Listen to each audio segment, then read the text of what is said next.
এই রহিম, কনে গেছিলা? এ বাসার ময়লাগুলা ফালাইতে গেছিলাম ভাই। আপনি কোনে গেছিলেন? আমিও এই ক্ষেত্রে ময়লাই ফালাইতে গেছিলাম, আমার পার্সোনালটা। ভাই খেতে খুঁতে আগেন কে? বাইতে টয়লেট নাই? আরে টয়লেটে আঁকতে গেলে লাইট জ্বালাইতে হয়, লাইট জ্বালাইলে আবার বিদ্যুৎ নষ্ট হয়, বিদ্যুৎ তৈরি করতে আবার জ্বালানি ব্যবহার হয়। সরকার কইছে জ্বালানি রক্ষা করতে, এর লেগে জ্বালানির অপচয় যাতে না হয় তাই আমি খেতে খুঁতে আগি। আর জানোই তো গ্যাসে তেল নাই, কিন্তু সংসারে তেলের অভাব নাই। হ ভাই, এইটা ঠিক কইছেন।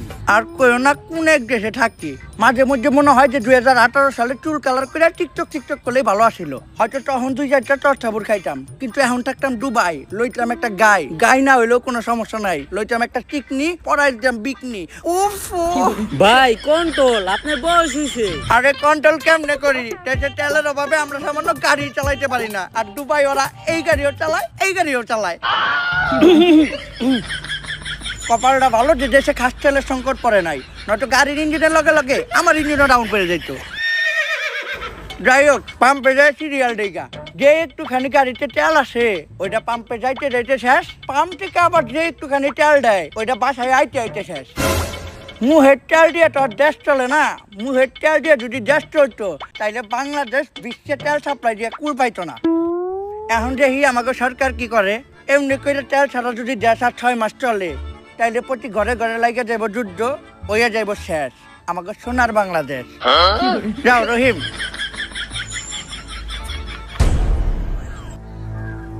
তেল নেই আজকে প্রায় 6 মাস, আর এই 6 মাসে পুরো বিশ্বসহ বাংলাদেশেরও সব কলকারখানা আর যানবাহন বন্ধ হয়ে গেছে। বাংলাদেশও আজকে প্রায় ধ্বংসের পথে। এদেশের মানুষ সরকারের প্রতি প্রচুর ক্ষিপ্ত, যার কারণে এদেশের সরকার প্রধান হওয়া সত্ত্বেও জনগণের ভয়ে এই জঙ্গলে লুকায় আমাকে মিটিং করতে হইতাছে।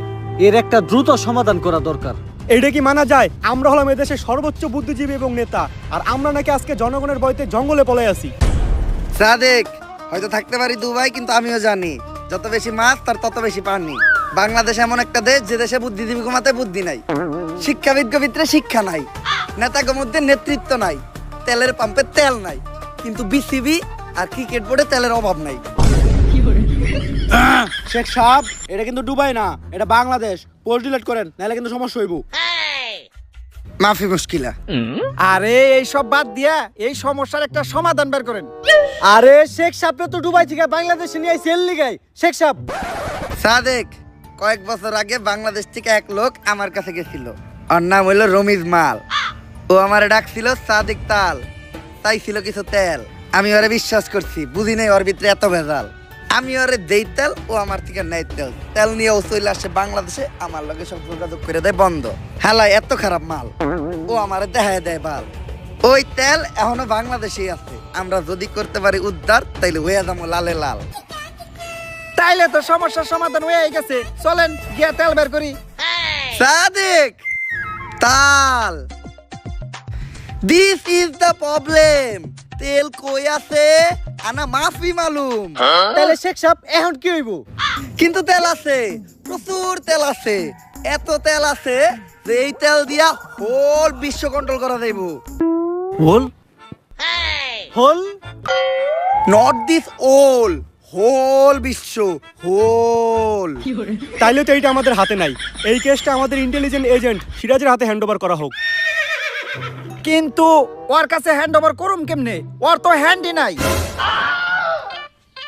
শালার কি একটা বিপদে বললাম, আমাকে হাতে নাই, ওর হাতই নাই। এমনি তো এই কেস আমার একার পক্ষে হ্যান্ডেল করা সম্ভব না। এই কেস শুধুমাত্র একজনই হ্যান্ডেল করতে পারবো। দুনিয়া যতবারই বিপদে পড়ছে ততবার তারই আমাকে দরকার পড়ছে। সে হচ্ছে বড় লোকের বন্ধু, গরিবের শত্রু, চুরবাট পাট গো ভাই, আমার উস্তাদ। Sadek, who is she? What's her name? Agent কানা কাশেম।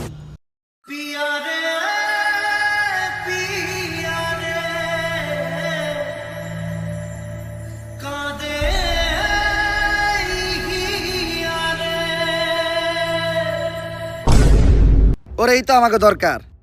আপাতত আমরা কেসটা তোমার হাতে হ্যান্ড ওভার করতেছি, তুমি ওরে হ্যান্ড ওভার করবো কেমনে? আপাতত কেসটা তোমার লেগ ওভার করতেছি, তুমি ওরে হ্যান্ড ওভার করো। আর একবার যদি এই কেস সমাধান কইরা তেলের সন্ধানটা পেয়ে যায়, তাইলে পুরা বিশ্ব আমরাই চালামু। মিলাও হাত।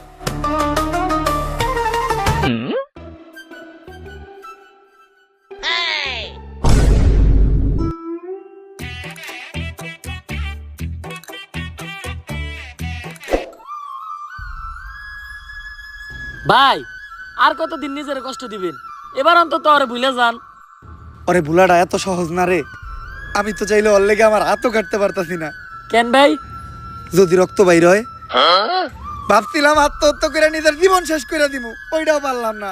কেন ভাই? যদি মইরা যাই।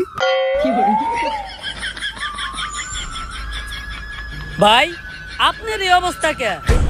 কালিব, একজনের সাথে ফেসবুকে আমার 5 বছরের প্রেম আছিল। ওর নাম প্রিন্সেস রিয়া ছিল। ভাই মাইয়া মানুষের ধোকা এমনই হয়। মাইয়া হইলো তো মাইনা নিতাম কালিব। পরে জানতে পারি ওইটা জানি কোন পিসি হালার করে হালার ফেক আইডিয়া ছিল। পরে তো হালকা করে তেল দিয়ে খেলেও দিতে পারি নাই, কারণ দেশে তেলের সংকট। ভাই এই তেলের বিষয়ে আপনার কাছে আইছি, আমার হাতে একটা মিশন আছে। হাতে মানে আমার কাছে একটা মিশন আছে। আমি অবসরে চলে গেছি। জীবনের শেষ সময়টা আমি আমার নিজের সাথেই কাটাইতে চাই। ভাই আপনার এত পরিবর্তন? তুমি কি বুঝবা গালিব, এই দুনিয়াতে সবকিছুরই পরিবর্তন হয়। ঋতুর পরিবর্তন হয়, আবহাওয়ার পরিবর্তন হয়। মানুষ ধীরে ধীরেই বদলাতে শেখে। একবার মানুষের দিকেই তাকাও। আগে যারা মিয়া খলিফারটা দেখতো, এখন তারা কমাটোজিটটা দেখে। ভাই আপনি ছাড়া এই মিশন কেউ কমপ্লিট করতে পারবো না। এই তেলের কারণে পুরো দুনিয়া মহা বিপদে আছে। তাই এই দুনিয়ার কথা চিন্তা করে হইলো এই মিশনটা আপনি শেষবারের মতো হাতে নেন।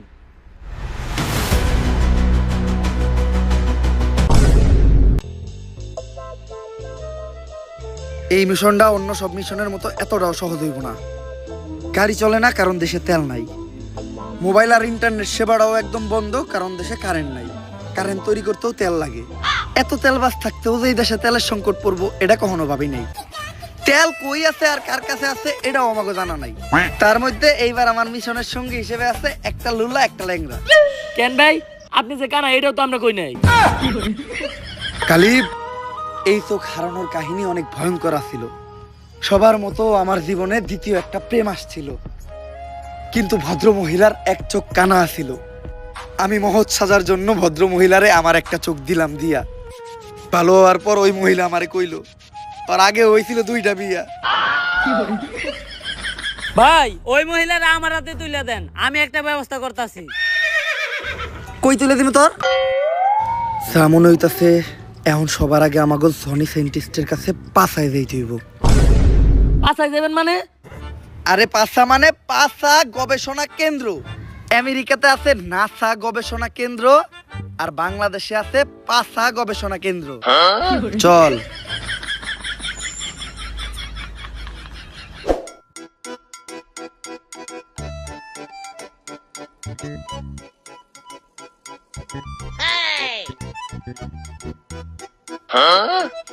ইয়াস, রেডি। এটা কি বানাইলা সাইন্টিস্ট? অনেক অল্প বয়সী পোলাপান নিজের বাম হাত ব্যবহার করিয়া তাদের শরীরের অনেক বড় ক্ষতি করে ফেলাইছে। এটা তাদের শরীরে ক্ষতিপূরণ করবো। সায়েন্টিস্ট তাইলে এটা আমার একটা দেন। তোর তো হাতই নাই। আপনাইতে কি হয়েছে? পাও তো আছে। কিন্তু স্যার পাঁচটা গবেষণা কেন্দ্রের কামটা কি? ওই নাসার মতো একই, বেশি ডিফারেন্স নাই। খালি নাসা রকেটে করে চাঁদে লোক পাঠায়, আর পাছা ট্রাকে বেরে না তাকে মিছিলে লোক পাঠায়। এজেন্ট, তুমি হঠাৎ আমার কাছে কি মনে করিয়া? সায়েন্টিস্ট, তুমি অনেক বড় বিপদে আছে। তুমি তো জানোই দুনিয়াতে তেল নাই, তেলের অভাবে বিদ্যুৎও নাই, ইন্টারনেট নাই, যোগাযোগের কোনো ব্যবস্থা নাই, যাতায়াতের কিছু নাই। তাই আমার এমন কিছু দরকার যেটা তেল আর বিদ্যুৎ ছাড়াও চলবো। আমি একটা মোবাইল বানাইছি যেটা চার্জ দেওয়ার প্রয়োজন হয় না, এমনকি এটা চালাইতে ইন্টারনেটও লাগে না। এই জিনিসটাই তো আমি খুঁজতাছি। দাও সায়েন্টিস্ট, তাড়াতাড়ি মোবাইলটা আমার দাও। কিন্তু একটা সমস্যা আছে, মোবাইলটা তো অন হয় না। কিন্তু চিন্তা করো না, আমি একটা গাড়িও বানাইছি যেটা দিয়ে যে কোনো জায়গায় যাওয়া যায় আর তেলও লাগে না। এর লেগেই তো আমি তো করে এই সায়েন্টিস্টের কাছে নিয়ে আইছি। আমি জানতাম যে সায়েন্টিস্ট কিছু একটা তৈরি করছে। এই জিনিসটাই আমাকে দরকার। দাও সায়েন্টিস্ট, গাড়ির চাবিটা দাও। কিন্তু এই জায়গায় একটা সমস্যা আছে, গাড়ি তো স্টার্ট হয় না। ওরে তো আমি হালকা করে তেল দিয়ে খেলাও দিতে পারতাছি না, কারণ দেশে তেলের সংকট। স্যার আপনারা কেউ আমার আটকেন না, ওরে আমি একটা চর দিমুই। কি দিয়ে সর দিবি? দে সর, সর দে, দে সর।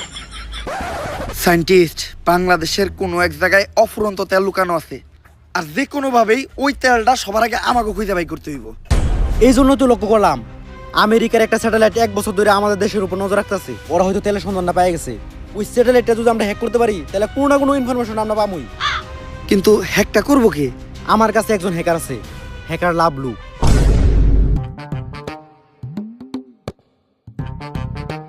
আমি Lavlu, half time hacker, full time বেকার। কিন্তু সায়েন্টিস্ট, বিদ্যুতের অভাবে তো দুনিয়ার সব ডিভাইসই বন্ধ, আর ল্যাপটপ চলতেছে কেমনে? আরে এটা অ্যাপলের ল্যাপটপ, আমি আবিষ্কার করছি। বিদ্যুৎ লাগে না, যৌন বিদ্যুতে চলে। যৌন বিদ্যুৎ মানে? শুনো, সূর্যের আলোতে যেগুলো চলে এগুলোর বলে সৌর বিদ্যুৎ। এটা চাঁদের আলোতে চলে, তাই এটা যৌন বিদ্যুৎ।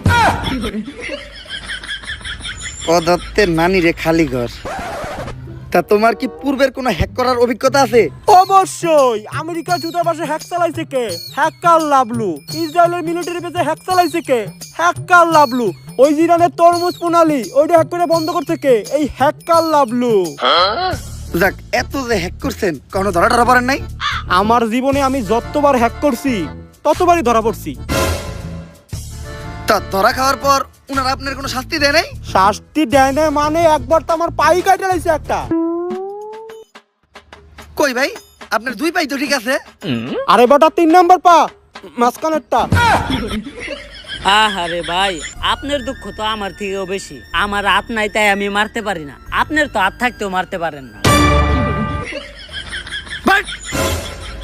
ওরে তো হালকা করে তেল দিয়ে খেলেও দিতে পারতাছি না, কারণ দেশে তেলের সংকট। তাই এখন আপনি কোন বাংলাদেশের উপর থেকে আমেরিকার স্যাটেলাইট হ্যাক করতে পারবেন নাকি? আরে কয় কি 100% পারমু না। তারপরও বাকি যে 1% আছে ওইটা আমি চেষ্টা করে দেখতাছি। 100% না পারার পরেও বাকি 1% থাকে কেমনে? তুই কি সায়েন্স নিয়ে পড়ছস? না। তাহলে বুঝবি না।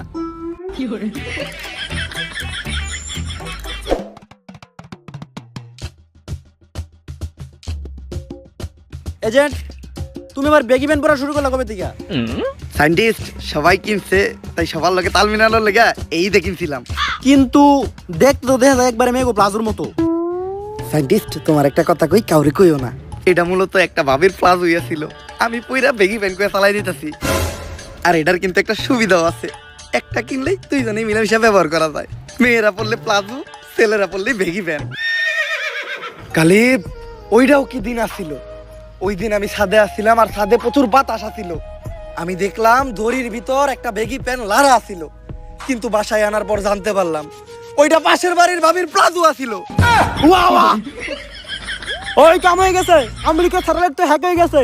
বিগত 1 বছর যাবত আমেরিকা বাংলাদেশের এই বাইটের উপরে নজর রাখতেছিল।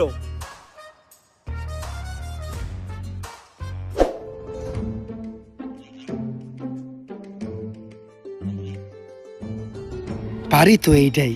কিন্তু আমেরিকা এই বাড়ির উপর নজর রাখতেছিল কেন? দেখতে তো দেখা যায় একদম ভূতের বাড়ির মতো। আমি examstar.com থেকে কিছু ইনফরমেশন পাইলাম। এই বাড়িতে যারাই যায় তারা আর কখনো ফিরে হয় নাই।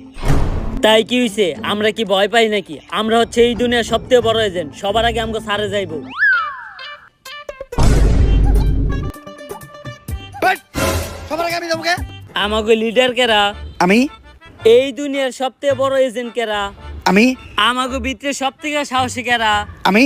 তাইলে যাইবো কেরা? আমি। তাইলে যান। আজকে যদি আমার কিছু হয় তাইলে তোরা সবাই ইতিহাসের পাতায় লেখা দিবি যে এর পিছনে এই সিরাজের হাত ছিল। হাত? সিরাজের তো হাতই নাই। বাড়িটা দেখতে যেমন ভয়ঙ্কর, আবার ভিতরের থেকে শাহবাগী গায়ের মতো কুত্তা মরা গন্ধ হইতাছে। কে জানে ভিতরে কি আছে। মন্ত্র বইটা ঢুকে কিছু হইব না। আমার বন্দুকটা ছোট আর কালা, ভিতরে খারাপ কিছু থাকলে ওর নানি রে খালা।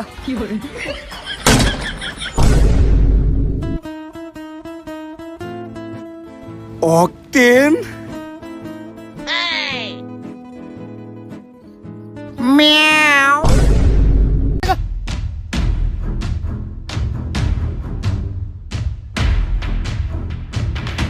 সিরাজ, পরে ধর। আরে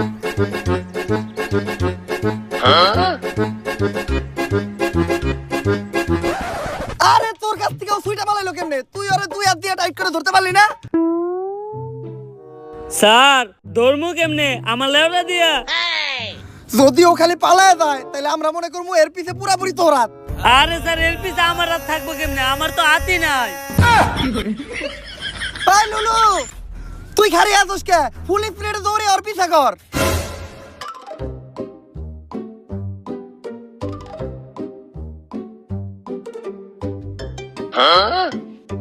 স্যার আপনি চিন্তা করেন না, ফুল স্পিডে দৌড়ি আমি আরো ধরতাছি। তোর স্পিরিটের থেকে তো একটা টিকটকারের সোলো মোশনের স্পিরিটও বেশি। তোরে তো এখন আমি হালকা করে তেল দিয়ে খেলেও দিতে পারতাছি না, কারণ দেশে তেলের সংকট। বুঝছি, আমারই কিছু একটা করতে হইব।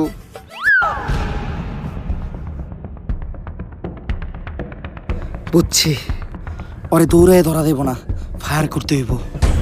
এজেন্ট, সায়েন্সে প্রমাণ আছে এক চোখ বন্ধ করে গুলি করলে নিশানা ভালো হয়। এক চোখ বন্ধ করে গুলি করো।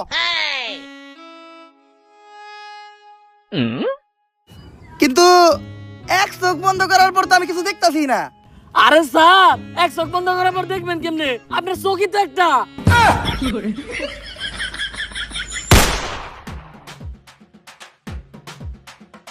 সাইন্টিস্ট, ধন্যবাদ ওর আটকানোর লেগা। কিন্তু এজেন্ট, গুলি তো আমি করি নাই। আমি তো করি নাই। আমার কাছে তো বন্দুকই নাই। তাহলে গুলিটা করলো কেডা? স্যার আমি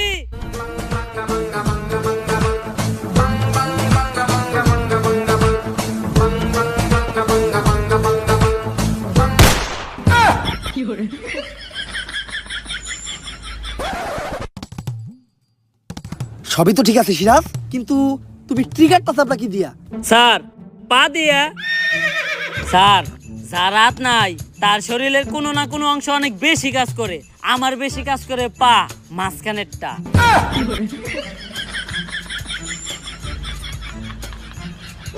তুই দেশদ্রোহী, দেশের শত্রু তুই। কতেল কই আছে, নয়তো তোর একদম গলা টিপা মেরালাম। মনটাই চাইতাছে তোর গলায় একদম চাপ দিয়ে ধরি। কি দিয়া? চাপ দিয়ে ধরবি কি দিয়া? আর একটা উল্টা পাল্টা কথা কবি না। তোরা তো হালকা করে তেল দিয়ে খেলেও দিতে পারতাছি না, কারণ দেশে তেলের সংকট। ভাই আমি কিছু করি নাই। আমি তো সামান্য একজন চোর। আমার নাম রতন চোরা। আমার একটা টিকটক আইডিও আছে, বিশ্বাসটা হয় টিকটকে সার্চ দিয়ে দেখেন, প্রিন্স রতন চোরা 143। আমি দিনে টিকটক করি, আর টিকটকের খরচ জোগানোর লাগে রাত্রে করি চুরি। আমি খবর পাইছিলাম ওই বাড়িতে 250 গ্রাম অকটেন আছে, যার বাজার মূল্য $1,000,000 মার্কিন। ভাবছিলাম এই তেল বেচে প্রথমে নিমু একটা নারী, তারপর কিনবো একটা গাড়ি, এরপর বানাবো একটা বাড়ি, তারপর ওই বাড়িতে করুম চুরি। তে এই টিকটকের মাথায় প্রতি জীবন হইব না। ওর আইডিটা হ্যাক করলাম নাকি ভাই? ভাই তুই কহ, ওই বাড়ির থেকে আর কি কি চুরি করছস? ভাই ওই বাড়িতে তো আর কিছুই আসিল না, তেল আর এই কাগজটা ছাড়া। সায়েন্টিস্ট, এটা তো একটা ম্যাপ। আরে এটা তো ওই তেলের ম্যাপ।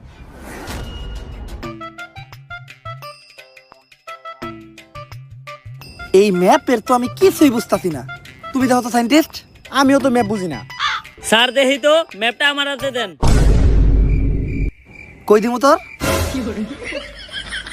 দেখ তো, তুই বুঝছ নাকি? আমি ম্যাপ বুঝবো কেমনে? আমি তো হ্যাকার, পার্ট টাইম হ্যাক করে ফুল টাইম বেকার। আরে স্যার এতগুলো মানুষ থাকতে সামান্য ম্যাপটা বুঝতেছেন না? জীবনে কি করে খাবেন আপনারা? দেন আমার দেন, আমি দেখতেছি।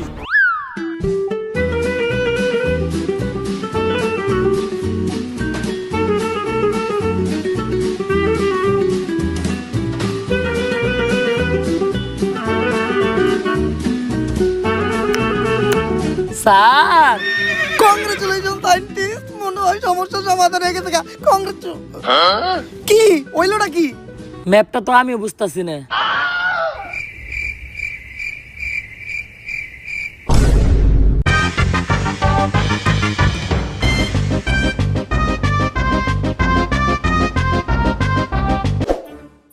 এজেন্ট, গুপ্তধন খুঁজে বের করার লাগি আমি একটা যন্ত্র আবিষ্কার করতেছি, যেটা দিয়ে এই তেল কোথায় আছে খুব সহজে খুঁজে বের করে দেবো। আপাতত তোমরা এই ম্যাপের বিষয়টা দেখো। স্যার আমার সন্ধানে একজন লোক আছে, মাপা শামসু, যে ম্যাপ অনেক ভালো দেখতে পারে। তাইলে ওর কাছেই চল। স্যার এত বেশি মারছেন হারতেও পারতেছি না। এই তাইলে তুই আমার হাত ধরে হাঁট। কি ধরে আটবো তোর?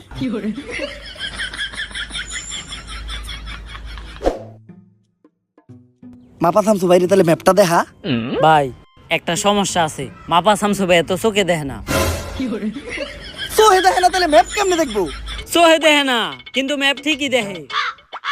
ভাই তাহলে ম্যাপটা দেখেন। ভাই কি রে এতবার ডাকি, হ্যাঁ কিছু কয় নাকি? ভাই আরেকটা সমস্যা আছে, হ্যাঁ কানে শুনে না। তাইলে এখন কি করবো? ভাই ইশারা ইঙ্গিতে বুঝাইতে হইব। আরে ইশারা ইঙ্গিতটা বুঝার লিগেও তো আর চোখ থাকা লাগবো। আচ্ছা যদিও আমি ইশারা ইঙ্গিতের ভাষায় তেমন একটা বুঝাইতে পারি না, তারপরে চেষ্টা করতেছি। ভাই এই ম্যাপটা আপনি ভালো কইরা দেখেন। এই ম্যাপের যে জায়গায় তেল আছে ওই জায়গায় আমার করে নিয়া চলেন। ইশারা ইঙ্গিতের মায়ের খেলা। কিরে আমার ইশারা ইঙ্গিত কে বুঝছে, কিছু কয় না কে?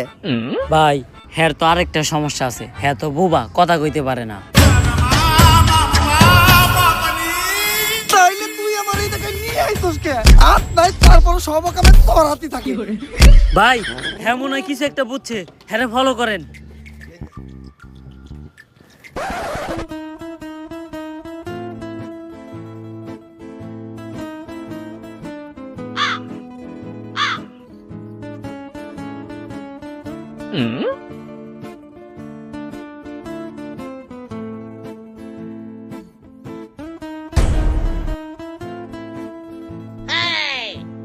কিরে মাপা শামসু ভাই উঠে না কে? ভাই হ্যাঁ তো আরেকটা সমস্যা আছে, হ্যাঁ তো সাঁতার পারে না। আর তাইলে তুই আর ধরবি না? ভাই ধর্ম কি আমার লেওরা দিয়া?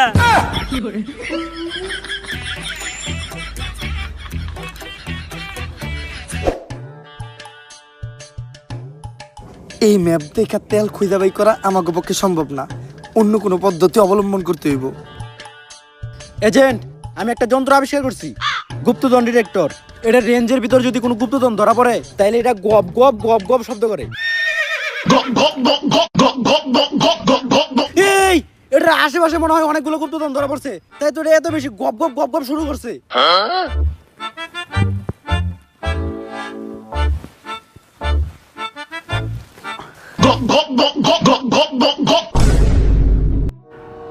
ও এই গুপ্তধন ডিটেক্টরে গুপ্তধন ঠিকই ধরা পড়ছে, খালি গুপ্তটা বাদ দিতে হইব।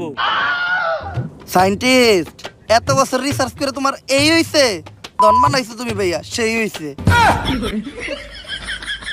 স্যার এগুলো বাদ দেন, দুনিয়া একেবারে ধ্বংসের পথে, তেল খুঁজে বের করার কি আর কোনো উপায় নাই? উপায় একটা আছে, এই যে ওই হইলো সেই উপায়। এইটা কেন স্যার? ওর নাম হইলো LPG Hossain petrol Akter diesel Rahman octane. Sir এইটা কি ওর নাম নাকি তেলের পাম্প? আরে এতে ওর তো কোনো দোষ নাই, ওর ধর্মের সময় দেশে তেলের সংকট ছিল। ডেলিভারির দিন হাসপাতালে যাওয়ার সময় অ্যাম্বুলেন্সের তেল শেষ হয়ে যায়। অ্যাম্বুলেন্স যখন তেল নিতে যায় পাম্পে, বিশাল বড় সিরিয়াল থাকার কারণে ইমার্জেন্সি ওর ওই জায়গায় ডেলিভারি করাইতেছে, তাই পাম্পের মানুষ মিলা দিলা ওরে এই নাম দিয়ে দিছে। এই কারণে ওর একটা ক্ষমতাও আছে, ওর একটুখানি তেল শুঙ্গাইলে কয়ে দিতে পারে যে তেলের খনি কই আছে। কিন্তু এজেন্ট, ও কি মানুষ নাকি কুত্তার বাচ্চা? 6 মাসে এত বড় হলো কেমনে? সায়েন্টিস্ট এটা ওমরন ফায়ারের ভিডিও, এই জায়গায় যে কোনো কিছু হইতে পারে। নে অকটেনটা শুইয়া কো যে অকটেনের ভান্ডারটা কই আছে। বুঝা গেছি তেল আছে কই? কই? তোর নানির সই। নানির নামে কোনো উল্টা পাল্টা কথা বলবো না। নানি মানে আবেগ, নানি মানে ভালোবাসার আরেক নাম। তাইলে থাকবে তখন নানি নিয়া, তেল আর খুঁজে বের করতে হইব না। আর LPG Hossain petrol Akter diesel Rahman octane ভাই, তেলটা খুঁজে বাই করে দিয়ে এই উপকারটা আমাকে করেন। ওকে, ফলো মি।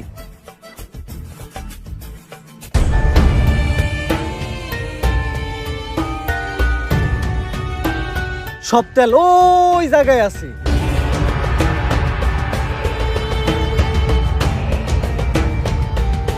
এই দাঁড়াও, আমার ল্যাপটপে রেডিয়েশন শো করতেছে, শিওর এই জায়গায় ল্যান্ডমাইন আছে।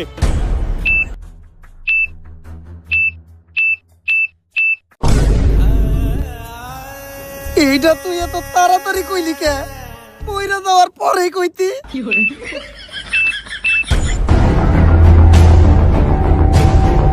ওই বেটা আমি কি বোম ডিটেক্টর নাকি? আমি তো হ্যাকার, হাফ টাইম হ্যাক করি, ফুল টাইম বেকার। আচ্ছা তোরা কোনো চিন্তা করিস না, আমি এখনই হ্যাক করে ল্যান্ডমাইন গুলো বন্ধ করে দিতেছি। কাম হয়ে গেছে, শান্তি পাহারা ল্যান্ডমাইন হ্যাক করে বন্ধ করে দিছি।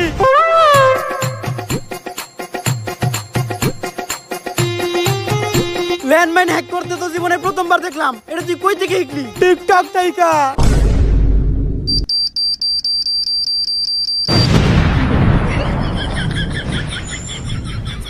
আম করে মনে হয় আর কেউ বাঁচাইতে পারলো না। গালিব মইরাই যেহেতু তামুকার শেষ একটা কথা কইতে চাই, প্রিন্সেস রিয়া নামের আইডিটা হয়তো ফেক আইডি ছিল, কিন্তু ওইটাই আমার প্রথম আর শেষ ভালোবাসা ছিল।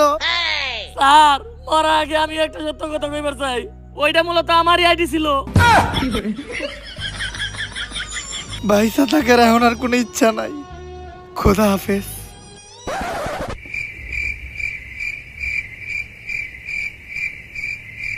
কিরে ল্যান্ডমাইন ফাটলো না কে? স্যার মনে হইতাছে পানি পড়ার কারণে ল্যান্ডমাইন নষ্ট হয়ে গেছে, কিন্তু এই যে পানি এলো কোন থেকে?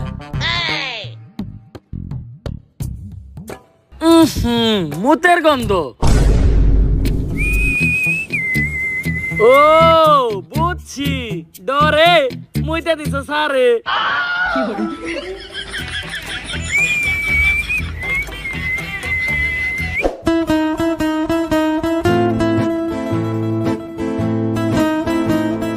এই পুরা জায়গাটাই তো তেলে ভরা।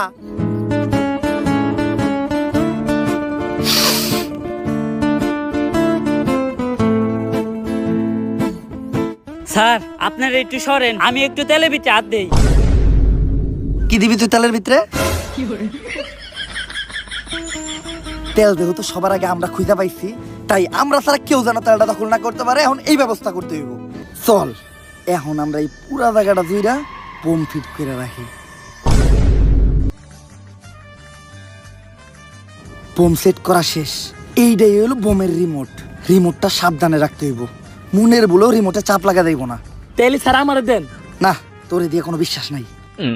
রিমোটটা ওর কাছে রাখি, ওর হাতও নাই, চাপ লাগার কোনো সুযোগ নাই। Congratulation, mission complete. তেল এখন আমাকে দখলে, দুনিয়া আবার আগের মতো হয়ে যাইব গা। শব্দ কি রইতাছে?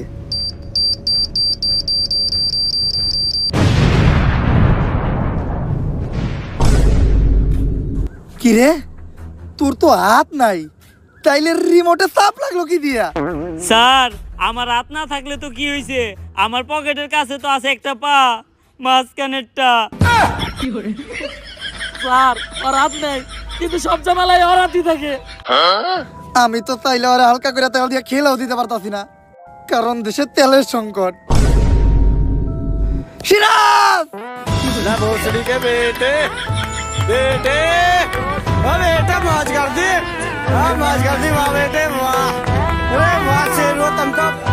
তারপর গাইস ভিডিওটা কেমন ছিল? যদি ভিডিওটা ভালো লাগে ফটাফট লাইক কমেন্ট শেয়ার আর সাবস্ক্রাইব করে দিতে হবে চ্যানেলটারে। ভিডিওর কোন পার্টটা আপনাদের সবচেয়ে বেশি ভালো লাগছে ওইটা কমেন্টে জানাইতে হবে। কোন ডায়লগটা আপনাদের ফেভারিট ছিল ওইটা কমেন্টে জানাইতে হবে। ভিডিওটা শেয়ার করতে হবে আপনাদের ফ্রেন্ডস এন্ড ভাই ব্রাদারের সাথে। এছাড়াও লাইকের একদম বন্যা বয়ে দিতে হবে, কমেন্ট তো উড়াধুরা করতে হবে, কমেন্টের কোনো টার্গেট নেই। আর সাবস্ক্রাইব তো অবশ্যই করতে হবে, কারণ আমাদের চ্যানেলের কিন্তু রোড টু 10 মিলিয়নের জার্নি শুরু হয়ে গেছে। আর গাইস আমাদের নেক্সট ভিডিও কিন্তু আসবে ফ্রি ফায়ার নিয়ে, আর ওই ভিডিওতে আমরা আমাদের গেমিং চ্যানেল অ্যানাউন্স করবো। তো ওই ভিডিওতে আমি একটা টার্গেট রাখতেছি, সেটা হলো ভিডিও ছাড়ার 1 ঘন্টার ভিতর আপনাদের 1 লাখ লাইক কমপ্লিট করতে হবে। আমি জানি এটা আপনাদের কাছে কিছুই না। তো আপাতত এই ভিডিওটা দেখেন, এই ভিডিওতে লাইকের ঝড় উঠান। দেখা হবে নেক্সট ভিডিওতে। আল্লাহ হাফেজ।